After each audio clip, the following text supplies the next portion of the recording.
And I think Trungpa Rinpoche was the first Tibetan Buddhist teacher to really show to people that you can be what you are, and to be not in an egotistical manner, still can be grand and magnificent and full of life, and all of that, and then everything will flow from that.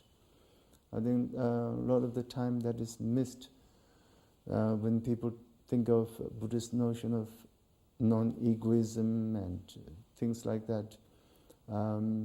They think non-egoism means you stop really accepting yourself totally. You have to feel bad about yourself before you become somebody. That was not his view, and that's not the view of the Mahamudra perspective. Well, I think you see, Trungpa Rinpoche, being very intelligent, perceptive, he's saw flaws in both Eastern culture and Western culture. And he was not shy of criticizing the Tibetan Buddhist system and the corruption that existed, and I suppose to an extent still exists in monastic system. But he was also critical of how Buddhism was received by the West in the early days, by the hippies, because they were, wide-eyed and doing dope and doing Buddhism, and dope went together, and Trungpa Rinpoche, sort of really said to them, if you are serious about Buddhism, you have to clean your act up, and you can't do this, you can't mix the two. But on the other hand, he said, don't just rush off to the Himalayas and throw yourself at the feet of some great guru, because the monastic system in the Himalayas are not perfect, and the Himalayas is not a perfect world. So you have to be prepared, you have to think seriously about what you're trying to take on. So he was the first one really to talk about these things in a realistic fashion, because everybody was peddling this idea that you can go to the Shangri-La and then all your troubles will disappear, or that you can be here and keep on smoking pot and do Buddhism, and you'll find your own Shangri-La. And he said, neither of these options are good for you, basically. He said, don't do it. Find a good job and lead a normal life and get married, have children, do everything other people do, but still practice Buddhism. That's very good. And how that might relate to Trungpa Rinpoche? Well, Padmasambhava is credited for bringing Buddhism to Tibet in about 8th century, 9th century, during that period. We don't know exactly, and between that period anyway. And Trungpa Rinpoche and Padmasambhava are related on several different levels. One, in terms of lineage, because Trungpa Rinpoche was a practitioner of Kagyu and Nyingma traditions. So that automatically means he has lineage affiliation with the lineage of Padmasambhava. Because Nyingma and Kagyu being the earliest of the Tibetan lineages. So that's taken for granted. Secondly, it's important because just like Padmasambhava, Trungpa Rinpoche did something radical. He did something that not many people were doing at the time, which is to bring Buddhism to a new land, bring Buddhism to a foreign land and see what happens.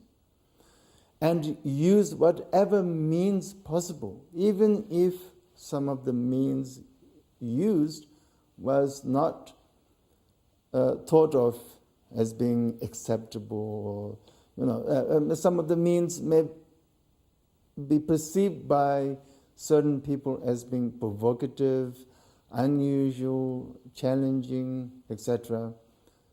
Both of these great individuals were not afraid of utilizing if the need was there.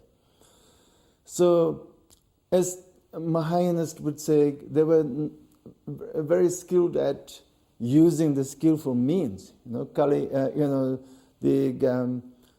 Skillful means is a word that we use in Mahayana Buddhism, which means in order to practice compassion, sometimes you have to use methods that are provocative and challenging and sometimes even incomprehensible for some people. And sometimes those people may start to understand what it was all about later, after the fact. And sometimes perhaps never. But many would have still benefited from their activities. And that's, I think that's really the most important association between Guru Padmasambhava and Trungpa Rinpoche. And even though I have not heard it said by anyone, I really believe that somehow he thought he was like Padmasambhava, bringing Buddhism to a foreign land and making it work. I mean, personally, I think some people may not really sort of understand somebody like Trungpa Rinpoche fully, but my understanding is that he really chose to compress things into a very limited time period, and he decided that he wanted to do all the things that he really wanted to do and accomplish in a short period of time, rather than let it stretch over many years. Because he would have accomplished the same thing in many years as he accomplished in those few years. And I think people have to understand that. And not many people have accomplished what he accomplished during those few years that he had. So, what does that got to do with what crazy wisdom is? I think that is the crazy wisdom because crazy wisdom, as I understand it, means that you're not confined by either our own sort of egoistic ambitions and things like that on the one hand, and the spiritual ambitions on the other, and those two things, sometimes they can collide.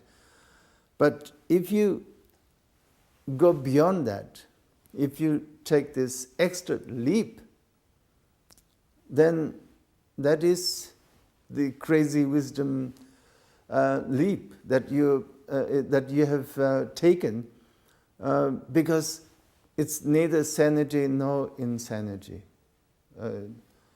Because from both of those two existing points of view, what one has done may be seen as crazy, because it's not acceptable to either side.